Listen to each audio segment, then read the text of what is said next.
They told you weed makes you lazy, that it kills motivation, clouds your judgment, and turns your mind into fog.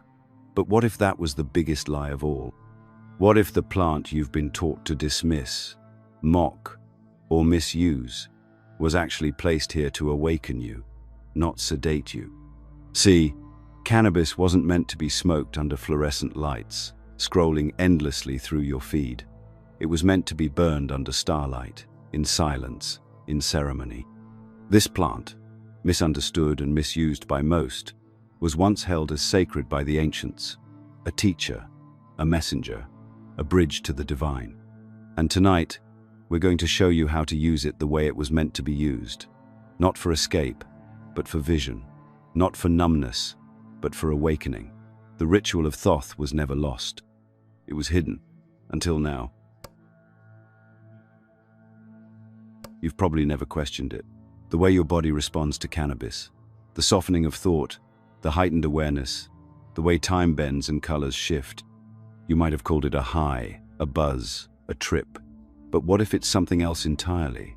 Something your body was designed to do? Modern science has quietly confirmed what mystics have whispered for millennia. Your brain has a built-in system that responds exclusively to cannabis. Not alcohol, not caffeine, not any other drug.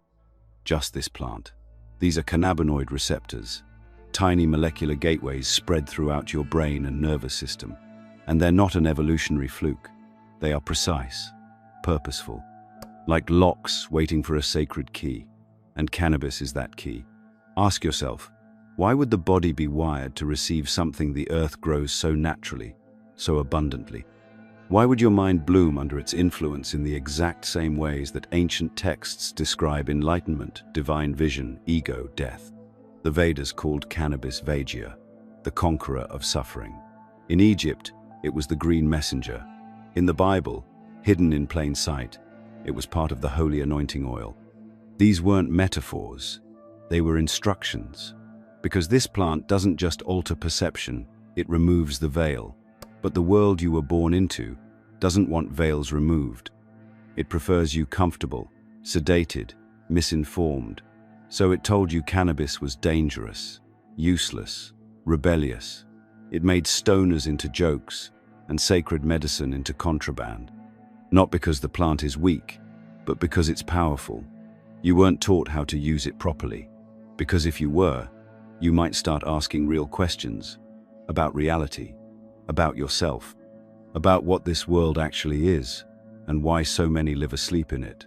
You see, there's a reason ancient civilizations approached cannabis with reverence. They didn't use it to dull the mind. They used it to sharpen their inner vision. They prepared for it with prayer, breath, and stillness. They knew this plant was a spiritual amplifier, one that could elevate or unravel depending on the state you brought to it. Cannabis doesn't give you visions. It clears what blocks them. That's why this knowledge was buried, not destroyed, just hidden beneath centuries of ridicule and misinformation. Because if you knew what this plant could really do, if you approached it not as a drug but as a guide, you'd become harder to manipulate. You'd start seeing through illusions, societal, cultural, even emotional. You'd wake up, and waking up is dangerous to those who profit from your sleep. Some of what we've discovered about Thoth's original ritual is too sensitive for YouTube. Join Insights Academy, our free newsletter, for the full breakdown, and get a digital copy of the Kybalion. Links in the description. The truth is, cannabis only becomes fog when you bring fog to it. When approached consciously, with sacred breath and silence, it becomes the opposite of cloud. It becomes clarity. It reveals what's been hiding in plain sight. The ancient priests of Egypt knew this. That's why they burned it in closed temples with incense and silence, focusing on symbols carved into stone, glyphs that, under the influence, began to glow, move, reveal hidden meanings. Not hallucinations, activations. They weren't getting high, they were getting clear. That's what we'll uncover next. How those temple rituals worked. How Thoth's breath pattern opens a forgotten part of your mind. And why, even today, this ritual still works, if you're willing to approach the plant not with casual hands, but with clean intention. Before cannabis became a commodity, before it was tangled in politics, profit, and paranoia, it was sacred. Across continents and centuries, the plant was never seen as an escape. It was seen as a bridge, a living tool for connection. And everywhere you look, if you know what to look for, that truth has been encoded, hidden in the folds of forgotten cultures and misinterpreted texts. But once you start seeing it, it's everywhere. In the Vedic texts of India, some of the oldest spiritual writings known to humanity, cannabis was known as Vaidya, not just a plant, but a divine gift. It was used in ritual not for pleasure, but to dissolve illusion. During the ancient Shivaratri festivals, ascetics would drink bhang, not to feel good, but to dissolve the ego and become one with the dance of Shiva, the cosmic force of destruction and rebirth. They weren't getting high.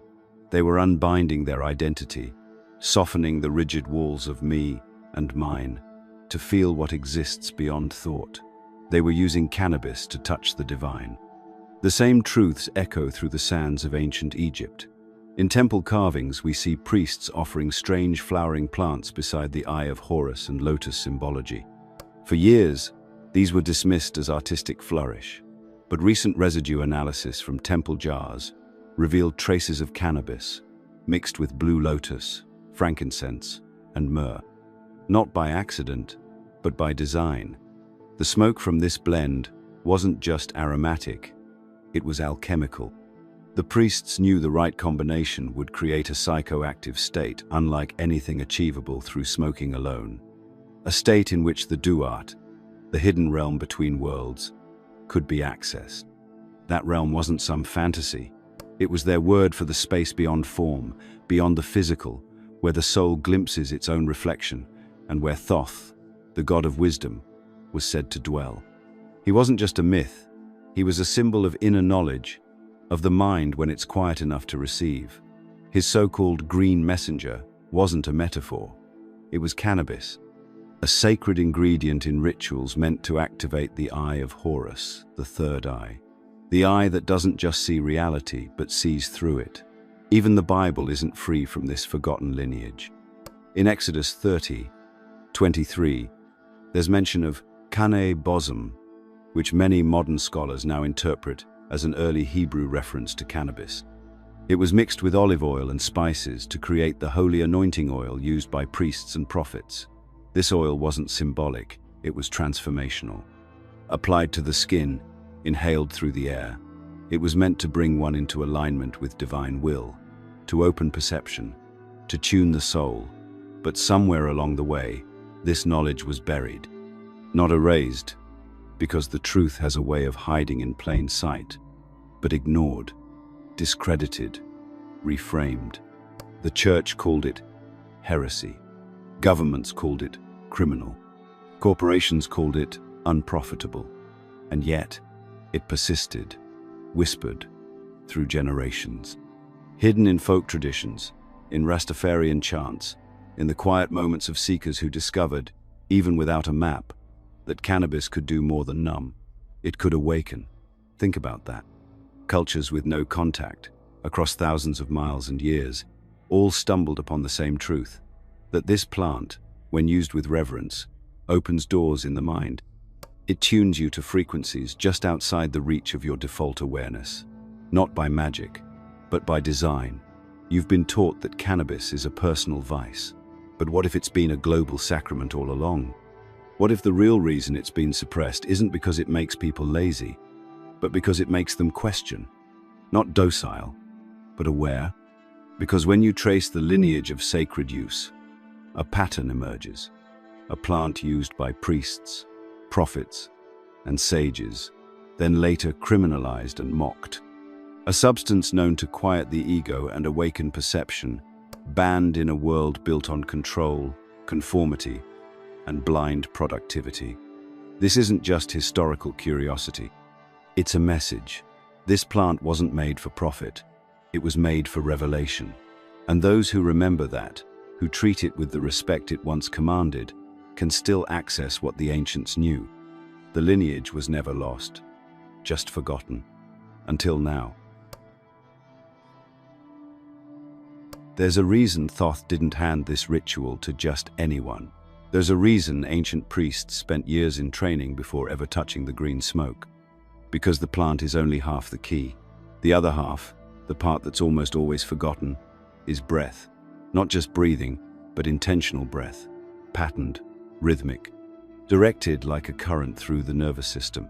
You see, cannabis interacts with the endocannabinoid system, yes, but that's just the gateway. What really changes your state is how energy flows once the plant is in your body. And Thoth understood this. That's why his ritual wasn't just about smoking, it was about preparing the vessel, about unlocking a higher state by guiding energy through the spine, the lungs, the third eye. And for that, you need breath. We now know what the ancients sensed. Your breath controls your reality. Shallow breathing keeps you anxious, trapped in the mind. But deep, deliberate breath, it shifts you. It activates the parasympathetic nervous system, the one responsible for peace, openness, inner stillness. Add cannabis into that state, and something unusual happens.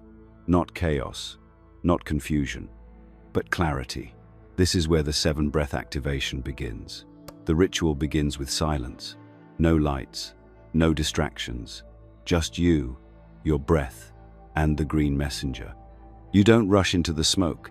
You don't light up casually, mind-wandering, phone in hand. You approach it like a doorway, because that's what it is.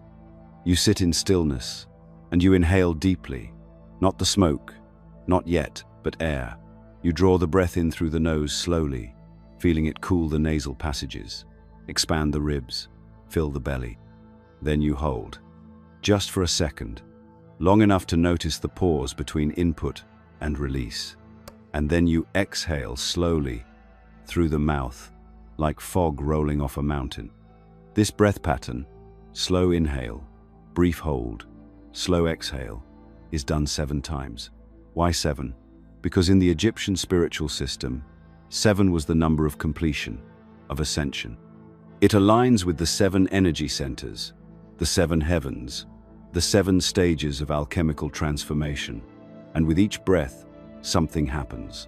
Your body slows, your mind stills, your senses sharpen. You become the observer, not just the thinker. Only then, only after the breath, do you introduce the plant. One slow draw, held, not to the point of pain, but to the edge of stillness, then released with intention. And again, you sit, you let the wave pass through you, not controlling it, not clinging, just observing. What follows is not always dramatic. You might not see visions or feel lightning in your spine. Sometimes the most powerful thing cannabis does is reveal the silence underneath your thoughts, the space between. And in that space, something stirs.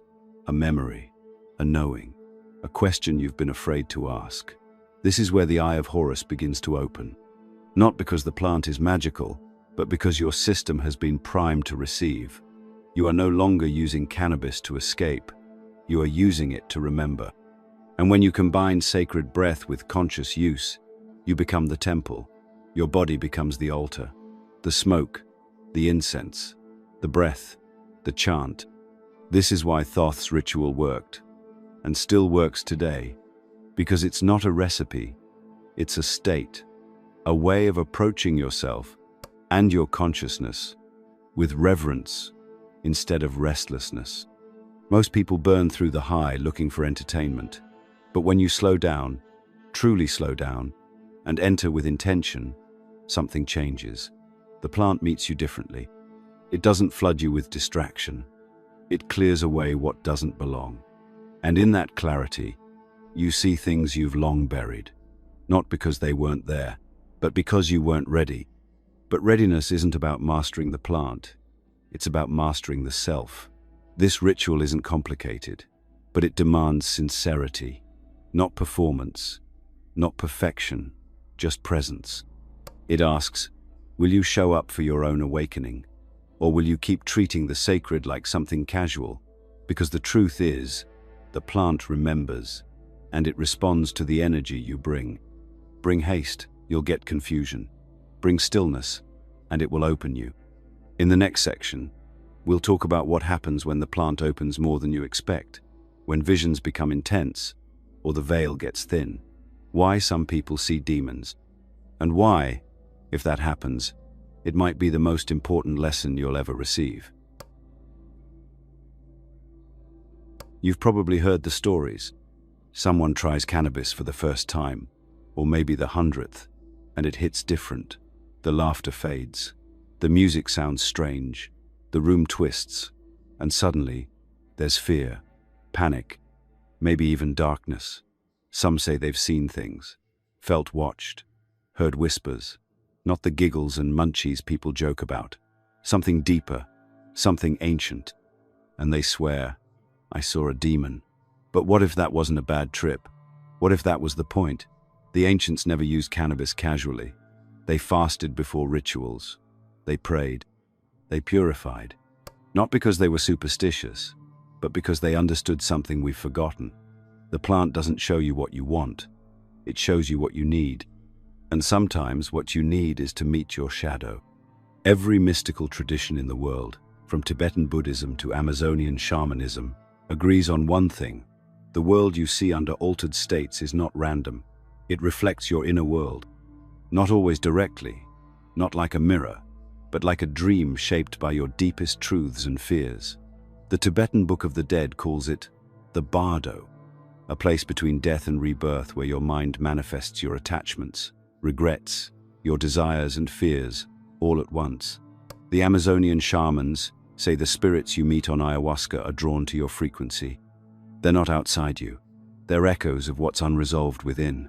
Cannabis, when used ritually, opens that same door, just more quietly, more subtly. And if you're not ready, if you've buried pain, guilt, or truth, you might not see light.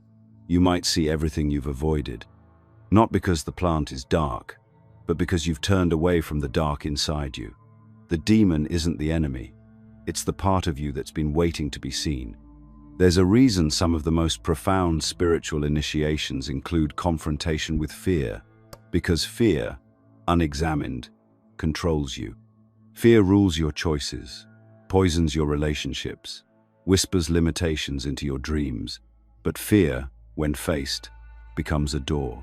It transforms into insight, into power, into healing. And cannabis, if used consciously, can bring that fear to the surface, not to punish you, but to free you. That's why intention matters. That's why space matters. And that's why preparation is everything. When ancient practitioners entered a ritual with cannabis, they didn't just set intentions, they created containers, protective fields, salt around the space, chanting to raise frequency, breathwork to stabilize the nervous system. Even the symbols carved into the walls served as anchors, reminders of divinity in moments when the mind spiraled. And it worked. Even now you can protect your experience. Ground yourself with salt. Across traditions, salt has been used as a purifier, a boundary between the physical and the astral. Use specific sounds, like solfeggio frequencies or throat-toned chants, to stabilize your state. These aren't woo-woo tricks. They're ancient technologies.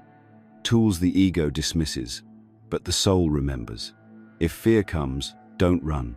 Don't suppress it. Ask it why it's there. Ask what it wants to show you. Because buried inside every bad trip is a truth your conscious mind hasn't been willing to face. And cannabis, unlike most psychedelics, lets you return gently. It doesn't throw you into chaos. It invites you in, and it gives you a choice, to resist or to see. This is the sacred mirror, the moment when the high becomes holy, when it's no longer about what you're feeling, but about what you're finally willing to feel. This is why ancient cultures didn't separate medicine from mysticism, because the healing was never just physical, it was spiritual. And cannabis, in its true form, was never a party drug. It was a truth teller. But to receive that truth, you have to listen. And to listen, you must be still enough to hear through the noise of your own mind. In the next chapter, we'll go deeper into how ritual sound, ancient chants, tones, and frequencies was used to shape the cannabis experience, turning an altered state into a doorway of perception most people never even knew existed. Close your eyes for a moment and think about your last cannabis experience, or maybe your first. Now ask yourself, what were you listening to? Was there music? Was there noise? Was there silence? Because whatever was vibrating in that space didn't just fill the air. It shaped your perception. It sculpted the high. Because cannabis doesn't just respond to your thoughts, it responds to sound. You've probably felt this without understanding it. How one song can elevate the experience while another ruins it. How a certain frequency can make the high feel warm, euphoric, even visionary. Or how a sudden harsh noise can pull you into anxiety. That's not coincidence. That's resonance. And the ancients knew this better than anyone. In ancient Kemet, what we now call Egypt, the high priests used sound the way alchemists use fire. Not just to influence mood, but to transmute energy. They believed each organ, each energy center, each emotion had a corresponding frequency. And when they combined cannabis with tonal chanting, especially deep, repetitive, droning chants, they weren't just creating ambience, they were activating the body like an instrument. You've seen those hieroglyphs. Priests standing in symmetrical rows, arms raised, lips parted. Those weren't songs, they were codes. Intonations designed to vibrate the skull cavity, stimulate the vagus nerve, and harmonize the nervous system. This is what modern science now calls brainwave entrainment.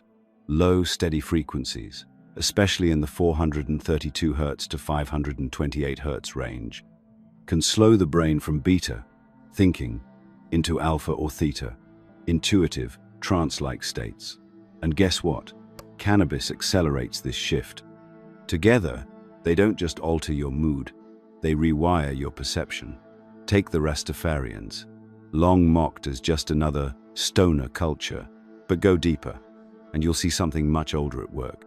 The chants, the drums, the call and response, they echo African spiritual traditions, Sufi zikrs, Vedic mantras.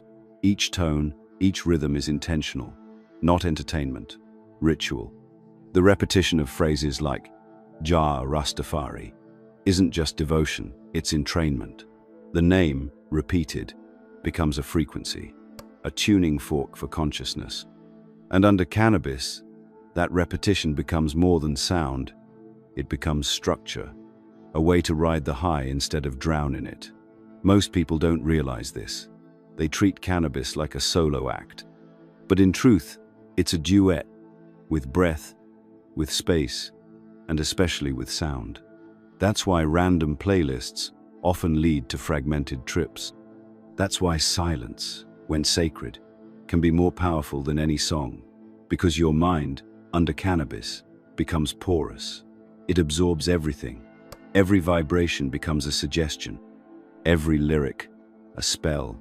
Every bass line, a pulse your nervous system begins to follow. So the question becomes, what frequencies are you letting into that space?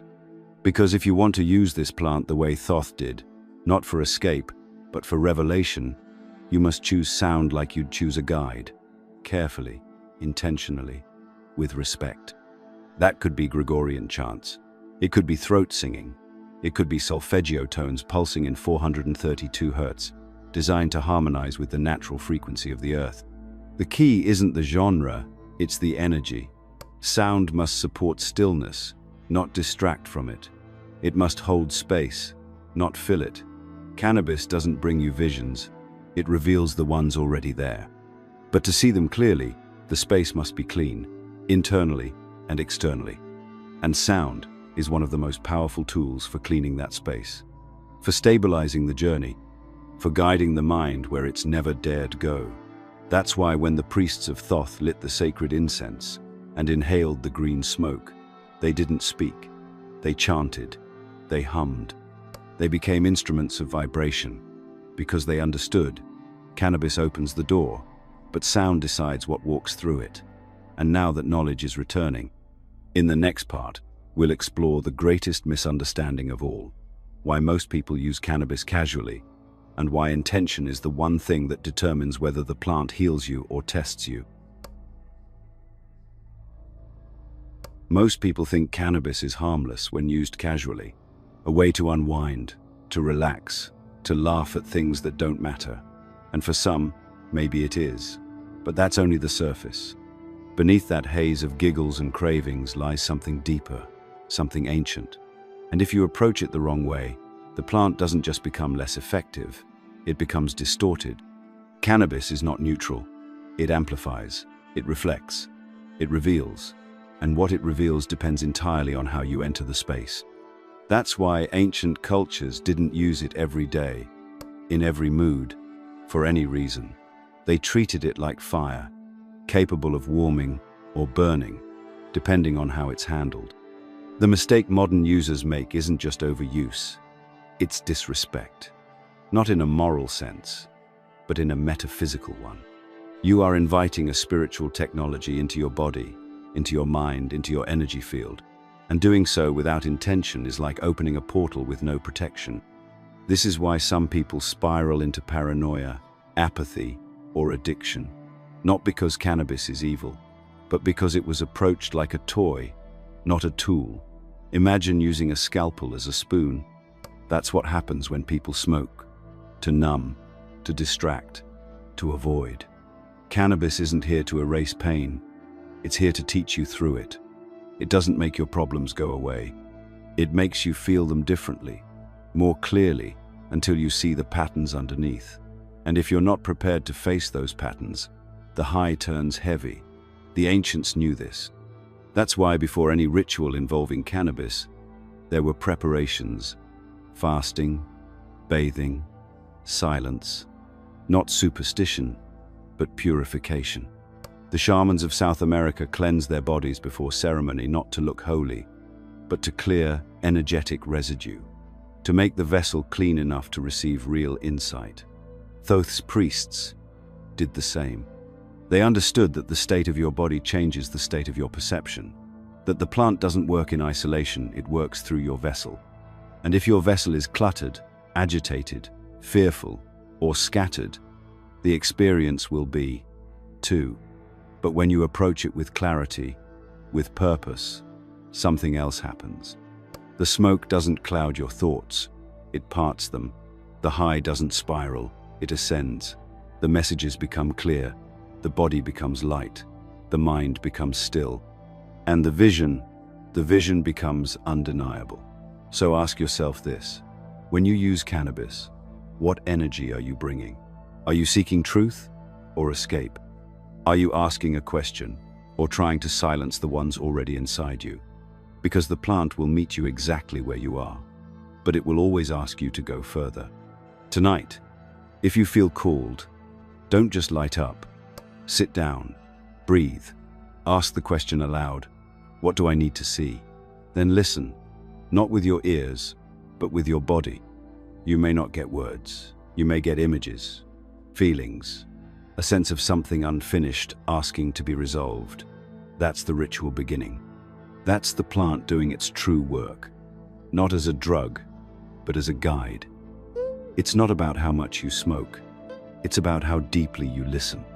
That's why in every tradition where cannabis was used as medicine for the soul, there were boundaries, not limitations, but containers. The temple, the circle, the chant, the fire. Because the power of the plant needs structure, otherwise it spills. And when sacred medicine spills, it becomes ordinary. It loses meaning. It becomes background noise in a life already too noisy.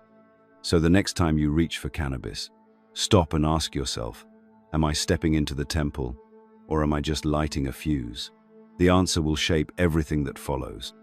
In the next section, we'll reveal what modern institutions tried to hide, how the CIA and secret programs like Project Stargate discovered that cannabis, when used properly, didn't dull perception. It expanded it beyond space and time. You've been told cannabis makes you slow, foggy, forgetful, a plant for the lazy or lost. But behind closed doors, away from public view, some of the most powerful intelligence agencies on Earth were running tests. Experiments so strange they sound like science fiction. And the truth they uncovered? It shattered the narrative. During the Cold War, in a desperate race for psychic superiority, the CIA launched a classified operation called Project Stargate. It wasn't just about espionage. It was about unlocking untapped human potential. Remote viewing, telepathy, altered states, all investigated under the guise of national security. And within those dark corridors, cannabis found its way into the hands of participants. But it wasn't used recreationally. It was administered in low, precise doses, controlled, observed, documented. What they discovered defied everything they had been told to believe. Test subjects, under the influence of cannabis, began describing locations they'd never visited: military bases, foreign offices, underground bunkers. Details matched later reconnaissance photos. Sketches drawn while high eerily resembled structures in places they'd never seen. This wasn't imagination. It was perception turned inside out. Perception, not bound by the five senses, but expanded, far, wide, deep. And while psychedelics like LSD got the headlines, cannabis slipped quietly into these trials because of its unique profile. It didn't shatter the ego as violently. It didn't distort the mind beyond function. It enhanced intuition. It thinned the veil gently. And if the participant was trained, calm, and focused, they could stay tethered to their body while extending consciousness outward, like a kite floating beyond clouds, still anchored, still observing. Why was this never revealed? Because if you knew cannabis could expand awareness, not suppress it, you'd start asking the wrong questions. Questions that don't serve the system. Questions like, why was this plant made illegal in the first place? Why were its spiritual uses erased while alcohol and opiates were glamorized? Why were indigenous uses ignored, criminalized, then quietly appropriated behind closed government experiments? You see, the real war on drugs wasn't a war on substances. It was a war on perception, on consciousness, on the tools that could help you step outside the machine and see its gears. And cannabis, when used ritually, with sacred breath and focused mind, can do exactly that. But not in the way most people expect. It doesn't give you visions like a psychedelic might. It tunes your awareness. It amplifies subtlety. You notice patterns you missed. You feel energy where you didn't before. You begin to sense the interconnectedness between your thoughts, your body, the space around you. And if you ask the right question, the plant responds. What am I not seeing? That single question, under the right conditions, has led people to break addictions, leave toxic relationships, uncover hidden trauma, even awaken long-dormant psychic faculties. Because cannabis doesn't hold answers, it creates space. Space where your deeper self, your higher knowing, your inner guide can finally be heard. And that terrified the agencies funding these programs. Because how do you control a population that can see through propaganda, that questions not just the media, but the metaphysics of reality itself? So, the findings were buried, the documents redacted, the narratives flipped, and cannabis was pushed back underground, not because it didn't work, but because it worked too well. Yet here we are again, at the edge of revelation.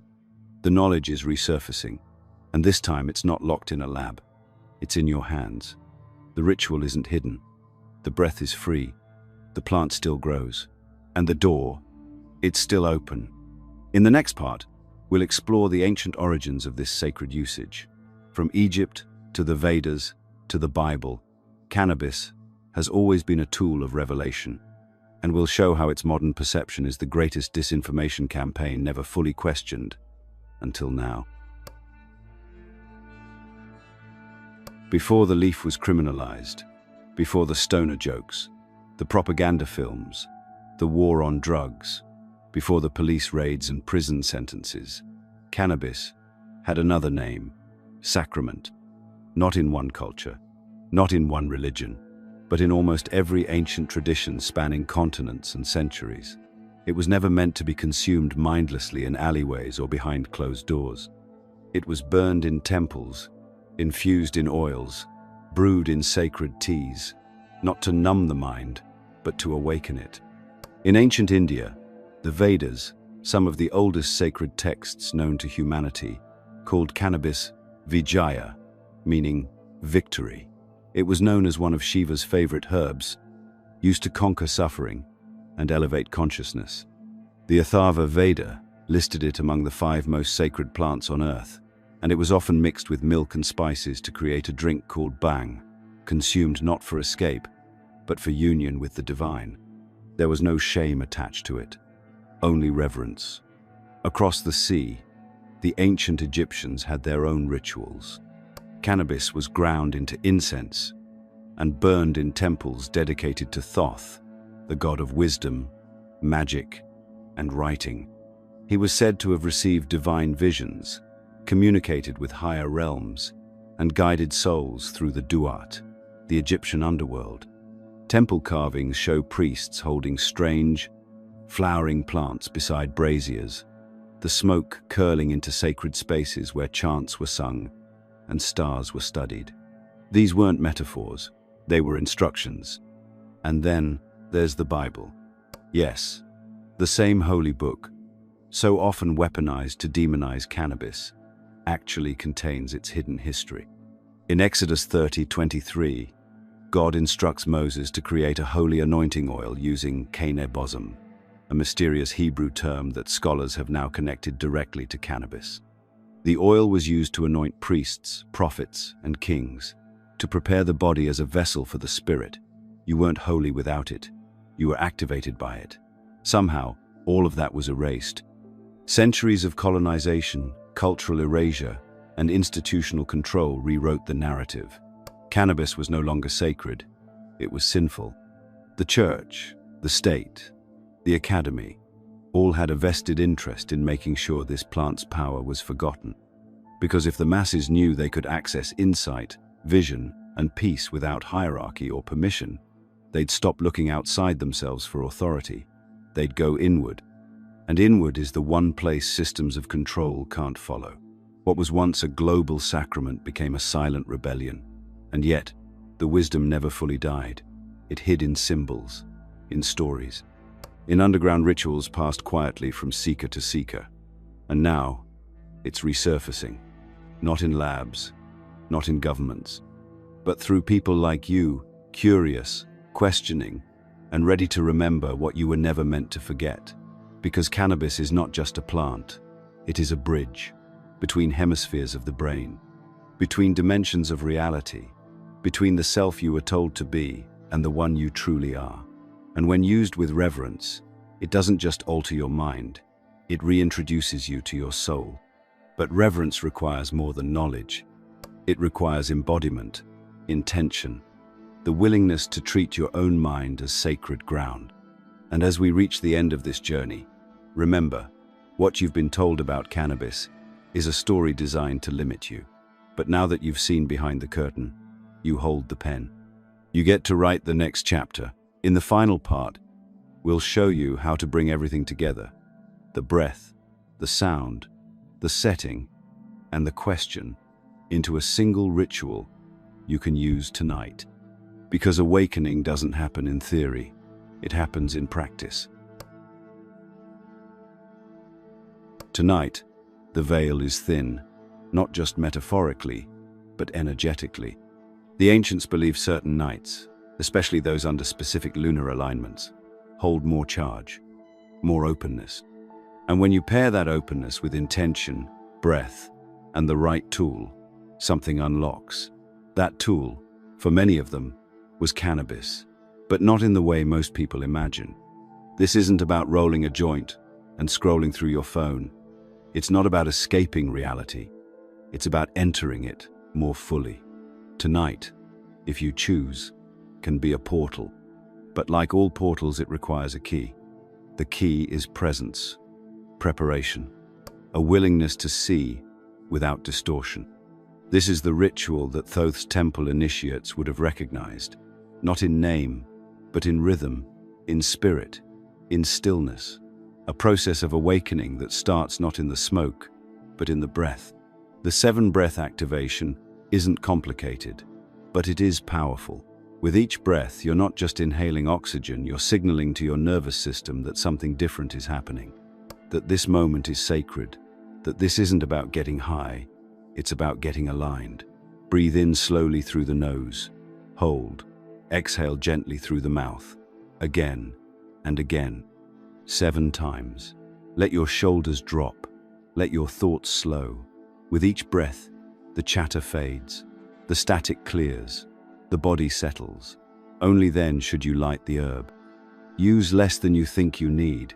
This is not about quantity. It's about direction. Think of the smoke as a messenger, a thread. Inhale gently, and as the vapor enters, ask a question. Silently, sincerely, what do I need to see? Then exhale and listen, not with your ears, with your entire being. At first, it may seem like nothing is happening. That's okay. Most people are so trained to chase stimulation that they miss the subtleties. But the plant doesn't shout. It whispers. It nudges. A feeling may arise, a memory, an image, a sudden realization you didn't expect. Let it come. Don't chase it. Just sit. Observe. Let the ritual unfold. Light a candle if you have one. Dim the lights. Let darkness cradle you, not frighten you. Play soft tones, vibrational music, ancient chants, even silence. Sound matters. It anchors the journey. It holds the container. The ancients understood that frequency is not decoration, it's navigation. And cannabis, when paired with the right tones, can take you deeper than smoke alone ever could. You might cry. You might laugh.